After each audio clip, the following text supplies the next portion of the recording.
Welcome to reading of The Poppy Lady, read by me, Mr. TG, written by Barbara Elizabeth Walsh, and illustrated by Lane Johnson. And the illustrations are actually all paintings, which is pretty cool. All right, so this is about Moina Bell Michael and her tribute to veterans. This is in celebration of Veterans Day. So here we start with our ship. March 1917. German U-boats had sunk another American ship, and the nation was outraged. Would the president call for war? Would Congress agree? That's Moina Bell Michael. Moina Bell Michael prayed not. She had been touring Europe when war first broke out in the summer of 1914.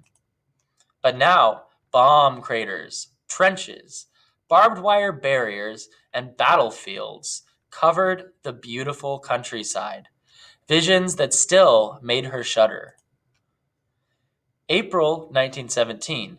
The paperboy wheeled his bicycle across the University of Georgia's normal school, slamming on his brakes when he reached Moina.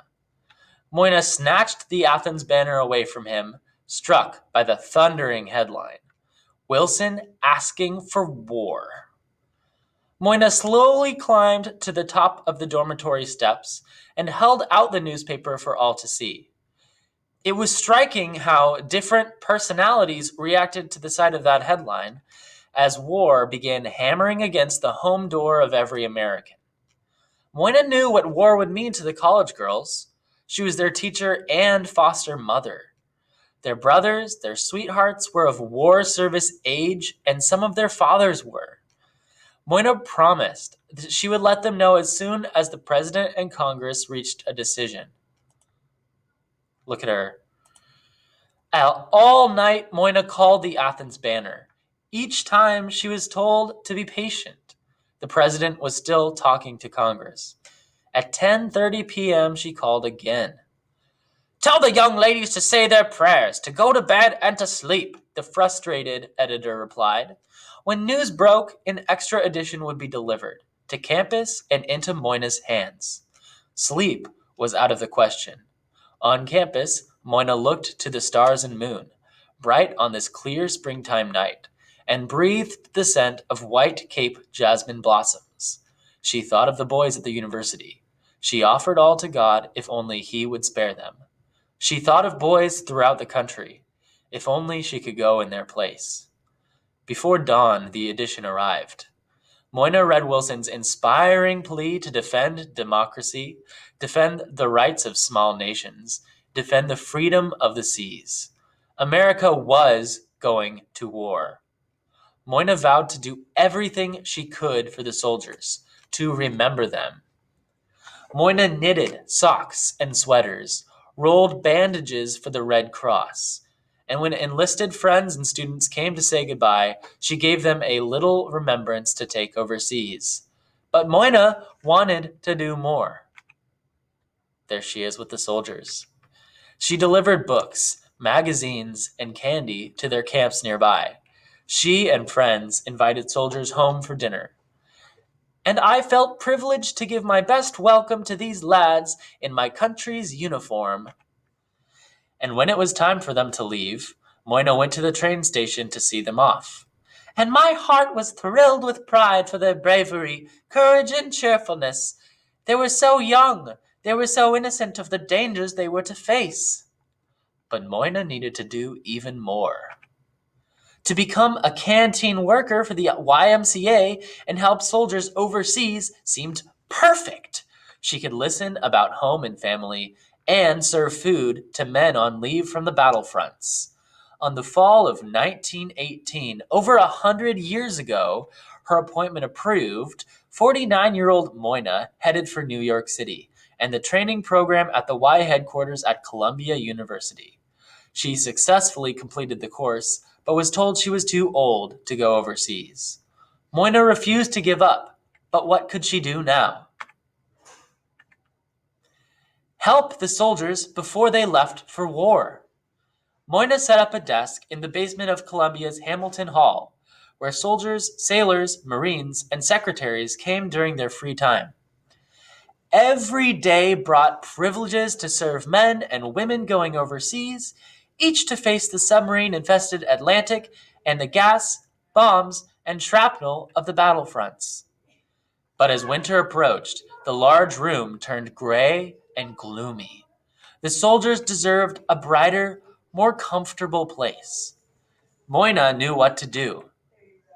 With her small salary, Moina brought fresh flowers and placed them throughout the room. More soldiers came to read and write. Others came to spend time with family, friends, and sweethearts. So often they would hang about near the desk waiting for a bit of attention. And Moina was happy to look at photographs, listen to letters, and share the latest hometown news. But she needed to do even more. Oop. Oh, there we go. One Saturday morning, a soldier left a magazine at her desk. Moina turned to a marked page to find We Shall Not Sleep by Lieutenant Colonel John McCrae, a Canadian physician. She had read the poem many times, but she read it again, touched by McCrae's tribute to the soldiers he could not save on the battlefields of Flanders. The poem was most strikingly illustrated in color. Spirits of soldiers floated above a battleground covered in white crosses and bright red poppies. There were no names on the crosses, no memory of who rested beneath the red poppies, and Moina knew what she had to do. She read the last verse slowly. Take up our quarrel with the foe. To you from failing hands we throw. The torch be yours to hold it high. If ye break faith with us who die, we shall not sleep, though poppies grow in Flanders fields. To Moina, it seemed as though the silent voices again were vocal, whispering. She thought of friends and students and the soldiers at the Y, and knew she could never forget them. Moina turned over an envelope and wrote a pledge, ending with a promise. When she finished, Moina looked up at 3 war workers standing by her desk. On behalf of everyone, they had come to repay her for her kindness. She shared both poems with the men. Impressed, they shared them with others. Soon, Moina was surrounded by men wanting poppies of their own, to honor their buddies sleeping now among the poppies of Flanders fields. Moina knew just what to do. With their $10 check, she announced, I shall buy red poppies. I shall always wear red poppies. Poppies of Flanders fields. Moina went poppy hunting on the streets of New York City. It never occurred to me the difficulty I would have in finding artificial poppies of Flanders fields in the novelty shops of New York City. At last, in Wanamaker's department store, she found 1 large and 24 small red silk poppies. Moina pinned one on her cloak collar and hurried back to the Y. It was evening, and the room was quiet. Moina placed the large red poppy in the vase on her desk and handed out 23 smaller ones to the men and women leaving soon for France. She watched as they pinned them on their uniforms. Still, Moina needed to do even more. She would not stop until every American wore a poppy to remember the soldiers. Always. The end. Thanks for sticking around for that story, and I hope you enjoy.